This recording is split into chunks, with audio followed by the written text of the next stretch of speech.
I'm Michelle, and we're going to talk about how I and you can use mindfulness, compassion, and connection to find your inner calm and a little more sanity in your parenting.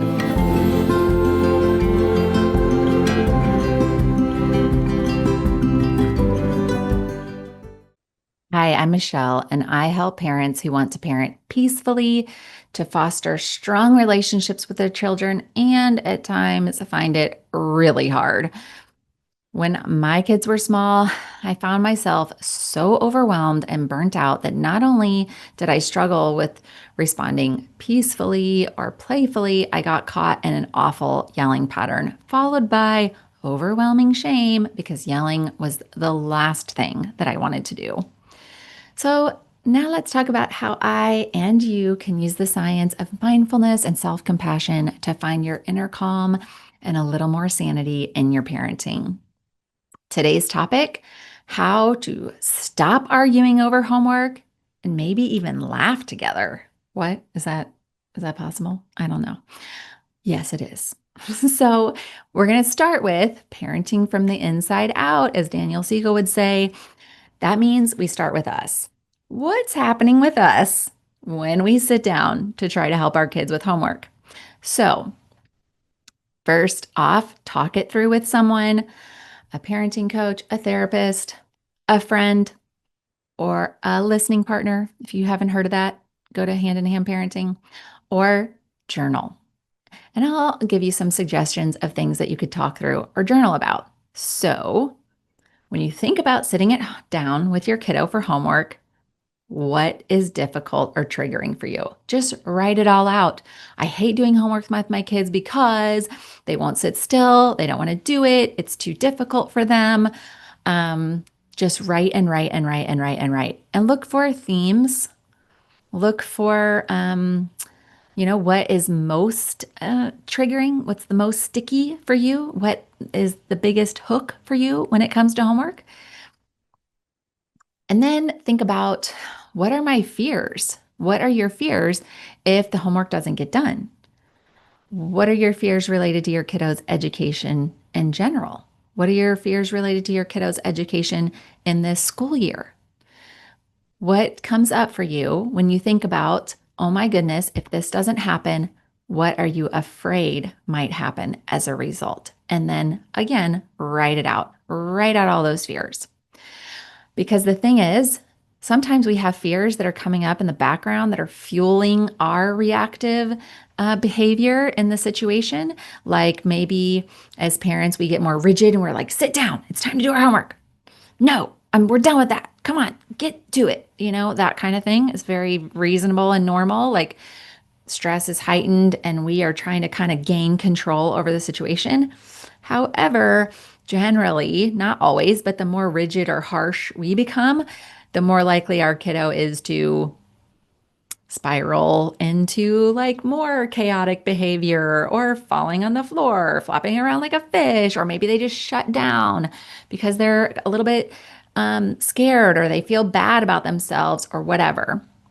So generally speaking, when we tick up our harshness and our rigidity and our, demanding, our kiddo probably doesn't respond well to that. And we all see that. I mean, it's one of those things where it's like, I know it doesn't work, but I keep doing it because I don't know what else to do. And I'm frustrated and, oh, right? So the intention behind thinking about what's happening for me is, why is it that I start to get rigid or harsh or whatever it is? Like maybe you just get up and walk away. Maybe you're like, I'm done with this.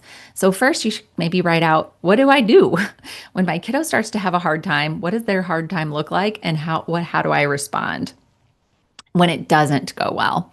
You could also write out, what do I do when it does go well? Like the last time homework went well, what did I do differently?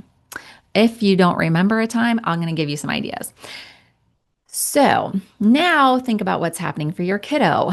So I have some kiddos, well, especially one kiddo with, learning disabilities. So homework is extra challenging. And even if you don't have a kiddo with learning disabilities, it can still be frustrating, right? There could be lots of different things that's happening for your kiddo. But ask yourself, What do you think is happening for my kiddo when they have to sit down at homework? Is it because they've been sitting all day and they have to sit again? Is it because they don't feel good about themselves as a learner? Maybe they think they're terrible at math. Maybe they think they're stupid. Um, Maybe they just hate sitting still. Maybe they really want to go doing something else. So just think about what's happening for them, and then can you put yourself in their shoes? I mean, we can all like just imagine something that you hate doing. Maybe it's the thing at your job. Even if you like your job, what's the thing you hate the most? Oh, God, I have to do blah. I mean, we as adults have stuff too. Like, I hate cooking. I don't particularly love doing the dishes. I don't really love cleaning up my house. I don't like writing notes. Like, there's a lot of things that I don't like to do. So imagine, okay, my kiddo, and let yourself feel that, like, oh, I hate that thing that I have to do. And now, okay, that's how my kiddo is feeling. Now, this is where it gets tricky because if we respond to ourselves by like, getting out the whipping stick and like, all right, I just got to buck up and do it. I got to suck it up. We might then sort of like put that on our kid. You got to suck it up. I got to suck up so much stuff all the time. Now you got to suck it up, which probably isn't really working great for us and probably won't work great for them either. But that's another thing to like keep an eye out for. How do I respond to myself around stuff I don't want to do? Is it working for me? Is that what I'm trying to like put on my kid? So now, how to make homework less painful. Take breaks, have a break before starting, have a snack, get a stress ball, and some really fun ones, which actually I haven't tried, but I'm going to try because I was thinking of them as I was writing this. So they're doing their homework and they're like, just starting to kind of like melt down or get, stuck, and you just find yourself. First off, maybe you need to take a break, depending on how stressed out you are. Maybe you need to do the rage break. Or if you're not super stressed, maybe you just need to like go outside and walk for 5 minutes or whatever. You might need a break too, and that's okay. If you don't need a break, you're kind of like, I'm okay, but they're really struggling. Awesome. Now, take a plain piece of paper and write on there, I hate homework. And then ball it up and throw it. And then maybe you get 5 or 10 pieces of paper and they scribble on there, I hate homework. And then they ball it up and throw it. And maybe you start throwing it at each other and you have like a paper snowball fight in the house. This is releasing some of the tension and agitation and the energy that's all like locked up that's causing them to whatever it is, shut down, flop around, be sort of like talking back, whatever it is that they're doing. This is going to help release that tension and shift into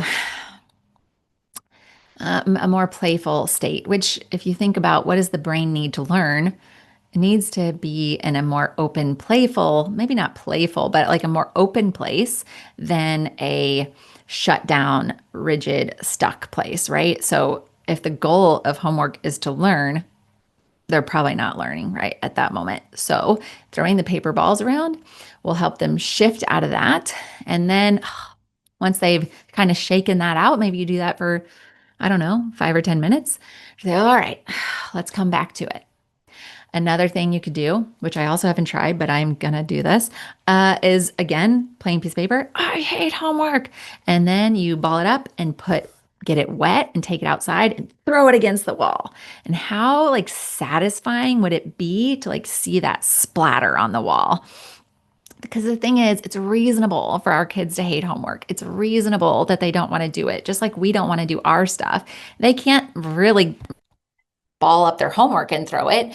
They can't do that at school. They can't, but you're giving them a place to like get those feelings out in a way that's not hurting anything. It's not hurting them.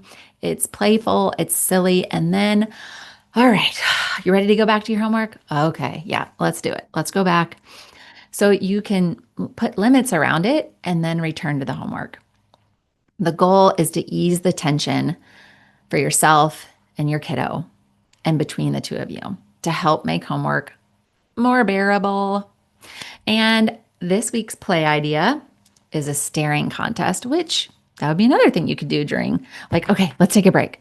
And you say, let's do a staring contest. And then you just do a staring contest, stare at each other, see who breaks. Maybe you intend like do crazy faces and then they break, but it can be silly and fun. It's another, you can use that staring contest. Like if two kids are fighting, hey, you do a staring contest with me.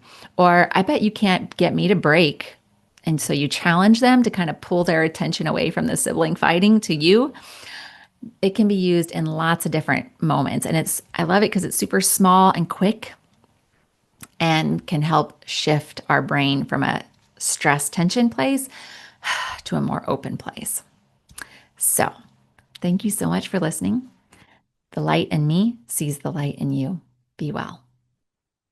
And before you go, I have that free gift for you, the guided audio pause and regroup, aka the rage break. This is me walking you through steps to shift out of that fight or flight response and all the tension in your body and shift the thoughts, and then regrouping so you can re-engage with your kiddo from a more calm and balanced place. You can find the audio in the links or at compassionateheartmindfullife.com. And I created it because it's exactly what I needed when I was struggling, and I still use these tools. So yeah, check it out and tell me what you think. I'd love to hear it. A reminder, this content is intended for educational purposes only and should not be used as a replacement for private psychotherapy services. Compassionate Heart Mindful Life does not provide psychotherapy services in any capacity. I am a therapist, but I'm not your therapist, and this is not therapy and should not be used as a substitute for mental health treatment. If you need mental health treatment, please find a qualified professional in your area. Thanks again for listening. Be well.